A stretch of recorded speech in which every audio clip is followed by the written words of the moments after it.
Episode की शुरुआत होती है जापान के एक नामी स्कूल के क्लासरूम से, जहां बैठा होता है हमारा मेन कैरेक्टर लाइट यागामी, जो एक बेहद होशियार और परफेक्ट स्टूडेंट है। वो अपने टीचर की लेक्चर के दौरान बाहर की दुनिया देख रहा होता है, जहां हर जगह उसे अपराध, हत्या और भ्रष्टाचार के न्यूज दिखाई दे रहे होते हैं। टीवी और अखबारों में लगातार मर्डर, चोरी और रेप केस चलते रहते हैं। तभी लाइट मन ही मन सोचता है कि ये दुनिया सड़ चुकी है और इसे बदलने वाला कोई नहीं। यहीं से उसकी कहानी शुरू होती है। दूसरी तरफ शिनिगामी वर्ल्ड में एक अंधेरा और डरावना माहौल, जहां कई शिनिगामी डेथ गॉड्स रहते हैं। उनमें से एक बोरिंग और आलसी शिनिगामी है रायुक। बाकी शिनिगामी जुआ खेल रहे होते हैं और सेब खा रहे होते हैं, लेकिन रायुक कहता है कि अब शिनिगामी वर्ल्ड बहुत बोरिंग हो गया है। वो मजे के लिए अपनी डेथ नोट नीचे इंसानी दुनिया में गिरा देता है, ताकि देख सके इंसान उस नोटबुक का क्या करेगा। अब वापस इंसानी दुनिया में आता है लाइट यागामी पर। स्कूल से लौटते वक्त बारिश हो रही होती है। तभी उसे ग्राउंड में एक काली नोटबुक गिरती हुई दिखाई देती है, जिस पर लिखा होता है डेथ नोट। वो नोटबुक उठाता है और पहले पन्ने पर लिखा होता है जिस इंसान का नाम इस नोटबुक में लिखा जाएगा और लेखक को उसका चेहरा याद होगा, वो इंसान 40 सेकंड में मर जाएगा। लाइट पहले इसे मजाक समझता है।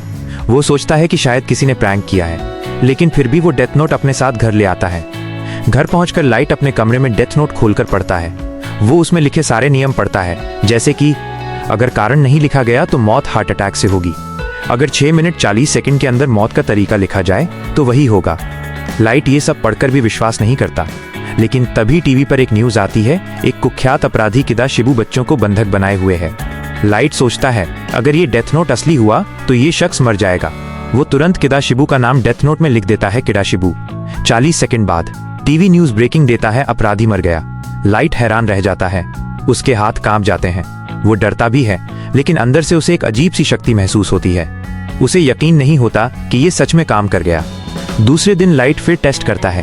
वो सड़क पर जाता है, जहां एक आदमी एक लड़की को परेशान कर रहा होता है। लाइट गुस्से में उस आदमी का नाम और चेहरा देखकर डेथ नोट में लिख देता है। कुछ सेकंड बाद वो आदमी ट्रक से टकराकर मर जाता है। अब लाइट को पूरा विश्वास हो जाता है कि डेथ नोट असली है और अब वो इसे इस्तेमाल करके बुरे लोगों को खत्म कर सकता है। अब लाइट का असली ट्रांसफॉर्मेशन शुरू होता है।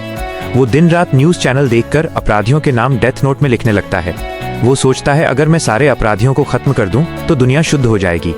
धीरे धीरे लाइट की आंखों में एक अलग चमक आ जाती है। वो अब खुद को भगवान समझने लगता है। इसी बीच शिनिगामी वर्ल्ड में रायुक हंसता है।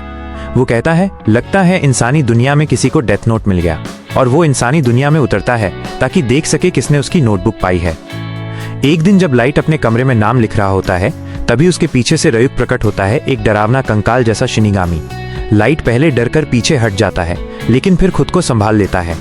रायुक कहता है डर मत, मैं ही इस डेथ नोट का असली मालिक हूँ। तुमने इसका अच्छा इस्तेमाल किया।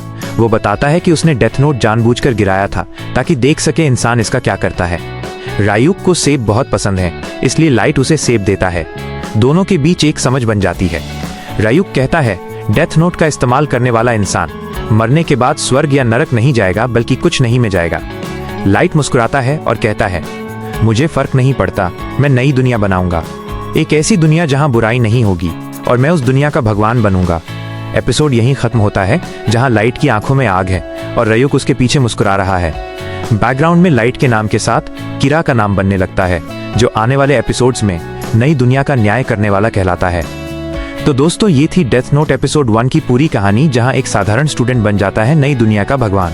लेकिन क्या वाकई लाइट सही है, या वो खुद एक शैतान बन चुका है? इसका जवाब आपको मिलेगा अगले एपिसोड में।